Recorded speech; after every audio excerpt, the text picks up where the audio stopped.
primeira turma do Supremo Tribunal Federal formou maioria de votos para confirmar a decisão do ministro Alexandre de Moraes, que levou à prisão 3 suspeitos em arquitetar e ordenar o assassinato da vereadora Marielle Franco, que aconteceu em 2018, e do seu motorista Anderson Gomes. Além de Moraes, os ministros Carmen Lúcia e Cristiano Zanin também votaram pelas prisões e pelas demais medidas cautelares determinadas na operação deflagrada no último domingo contra os investigados. Ainda faltam os votos de Luiz Fux e Flávio Dino. Domingos Brazão, Chiquinho Brazão e Rivaldo Barbosa foram presos no Rio de Janeiro ontem e tiveram as prisões mantidas após a audiência de custódia. Ainda nesse domingo, eles foram transferidos para Brasília e encaminhados para a Penitenciária Federal do Distrito Federal. Além das prisões, a decisão de Moraes determinou também o afastamento das funções públicas do delegado Ginilton Lages e do comissário Marco Antônio de Barros Pinto. Ambos atuavam na Delegacia de Homicídios do Rio na época do crime. Olha aí, continuando a informação, o ex-policial militar Rony Lessa afirmou num depoimento em delação premiada que Domingos Brazão colocou um homem infiltrado do PSOL para levantar informações sobre a vereadora Marielle Franco. No depoimento, Lessa afirmou que ouviu o Brazão dizer que colocou Laerte Silva de Lima, acusado de pertencer a uma milícia que atua no Rio para espionar políticos. Laerte se filiou ao partido em 2016, 20 dias depois das eleições. A afirmação está no relatório final da investigação da Polícia Federal, que concluiu que os irmãos Brazão foram os mandantes dos assassinatos de Marielle. O PSOL do Rio de Janeiro afirmou que, ao tomar ciência da filiação de milicianos infiltrados, encaminhou o caso para o Diretório Nacional solicitando expulsão, processo que ocorreu após alguns meses, para evitar que esse ato chamasse a atenção destes atores para investigações em curso. Ainda segundo o partido, os 2 infiltrados encontram-se desfiliados do PSOL, como é possível constatar no sistema do Tribunal Superior Eleitoral. E a prisão dos suspeitos de serem mandantes do assassinato da vereadora Marielle Franco e do motorista Anderson Gomes torna este domingo um dia histórico para a democracia brasileira. Foi uma nota da família de Marielle Franco publicada. O texto classifica as prisões como mais um passo para a elucidação do crime e pondera que muito tem que ser esclarecido e investigado. Vamos trazer trecho dessa nota, Paulo? Diga. É o seguinte, abre aspas. Hoje é um dia histórico para a democracia brasileira e um passo importante na busca por justiça no caso de Marielle e Anderson. São mais de 6 anos esperando respostas sobre quem mandou matar Marielle e por quê. Ainda na nota, a família afirma, abre aspas, é importante não perdermos de vista que até o momento ninguém foi efetivamente responsabilizado por esse crime entre os apontados como executores e mandantes. Todas as prisões são preventivas e ainda há muita coisa a ser investigada e elucidada, principalmente sobre o esclarecimento das motivações de um crime tão cruel como esse. Mas os esforços coordenados das autoridades são uma centelha de esperança para nós, familiares, foi o que disse a família, por meio de nota, a família de Marielle Franco.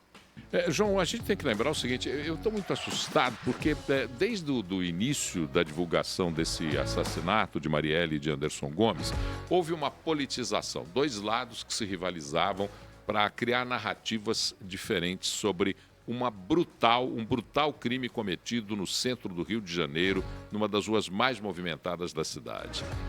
O crime é brutal, é bárbaro. Crime por motivo torpe, discussão de território de milícias, segundo o que está se apurando aqui. Milícias que transformam o Rio de Janeiro num dos piores lugares para se viver no Brasil. O Rio de Janeiro, que é maravilhoso, uma cidade linda, um lugar fantástico. Eu sou apaixonado pelo Rio. Morei no Rio de Janeiro, sou apaixonado pelo Rio de Janeiro.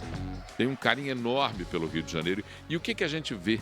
A gente vê o Rio de Janeiro deteriorado, vê o Rio de Janeiro acabado, entregue a crime organizado, entregue à milícia, uma vagabundagem que toma conta da cidade.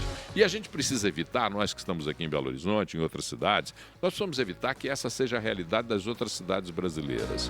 O Rio de Janeiro é um problema seríssimo, de difícil resolução. Eu vi um meme colocado que é cruel falar sobre esse meme, mas diz que no Rio de Janeiro, quando você elege um governador, você não passa a faixa, você passa a tornozeleira. Sabe, é um absurdo a gente ter que falar sobre isso. Mas o Rio de Janeiro é deplorável que isso aconteça. E mais deplorável ainda é você ver nas redes sociais, eu estou descontaminando das redes, com a graça de Deus, estou abandonando essa contaminação idiota que as redes sociais trazem para a vida da gente, mas você vê as pessoas usando um tiroteio ideológico, político, sabe? Tá aí, apurou o caso, punam-se os responsáveis, quem sejam eles, o nome que tiver. Ligado a quem for. Quem comete crime não tem ideologia por trás de criminoso, não. Criminoso é criminoso. Tem que responder pelo crime que cometeu e ponto final. Parar com essa bobagem nesse país, gente. Sabe, nós estamos falando de uma coisa muito séria. A morte de uma vereadora e do seu motorista no centro do Rio de Janeiro. Sabe, num horário de movimento, de trânsito, perpetrada por um bando criminoso, organizado, do crime organizado, porque a milícia é crime organizado. Paulo, e você falando isso, né, quando ontem, né, de manhã, quando começaram, né, essas operações para a prisão dos acusados, né, de matar Marielle e Anderson, eu lembrei exatamente de você, Paulo, porque você vem falando já há um tempo sobre essa questão das organizações criminosas que estão enraizados dentro da política. O crime organizado, João, e isso não sou eu quem defende, existem teorias já comprovadas, já na prática comprovadas, são documentos levantados, informações levantadas, o crime organizado, o tráfico de drogas, o tráfico de armas, a milícia, ela não está nos morros, nos locais de menor poder aquisitivo, não. O crime organizado, seus líderes moram nos condomínios de luxo das cidades. Frequentam os lugares que nós, qualquer pessoa frequenta sem problema algum. Eles estão dentro do poder judiciário, do poder executivo, do poder legislativo, elegem vereadores, elegem deputados estaduais, federais, senadores, elegem governadores, prefeitos, presidentes da República. O crime organizado está estabelecido no Brasil. Se nós não fizermos uma ruptura clara com o crime organizado, nós não seremos uma nação desenvolvida nunca. É preciso que a sociedade se organize e exija, mas cobre de maneira determinada. Nós não podemos mais conviver com essa realidade que o crime organizado é um estado paralelo no país. Nós temos que botar bandido para correr, bandido na cadeia. Sabe, não dá para ficar convivendo com crime organizado, com quem faz tráfico de droga, com quem faz tráfico de arma, com quem é miliciano, não dá para conviver com esse povo. Paulão, até por isso essas investigações elas têm que continuar. Porque você vê que um delegado de polícia organizou o crime junto com os mandantes. Mas isso não é novidade. Mas é um absurdo, Paulo, porque a gente vê o tempo que demorou, né, essas investigações, 6 anos se passaram, a mudança de vários delegados responsáveis pelo caso, de promotorias também que foram saindo. É incrível como é o poder dessas pessoas. Então, por isso, tem que continuar essas investigações e tem que cair a todo mundo, Paulo Leite. Ô, João, o crime organizado, ele investe na formação de advogados, de médicos, de economistas, para fazer parte daquele crime organizado. Advogados que são formados e depois são mantidos com um dinheiro forte, um dinheiro muito grande do crime organizado, para poder se especializar em concursos, para virarem juízes, desembargadores. Ah, você está escandalizado com o que eu estou falando? Essa é a verdade do país que a gente vive. A gente tem que encarar essa verdade de frente. Sabe, parar com essa coisa de tapar o sol com a peneira. O crime organizado hoje no Brasil é o maior atentado contra a vida do cidadão. Ou a gente rompe com o crime organizado, ou todos nós viraremos bandidos. Dá para entender?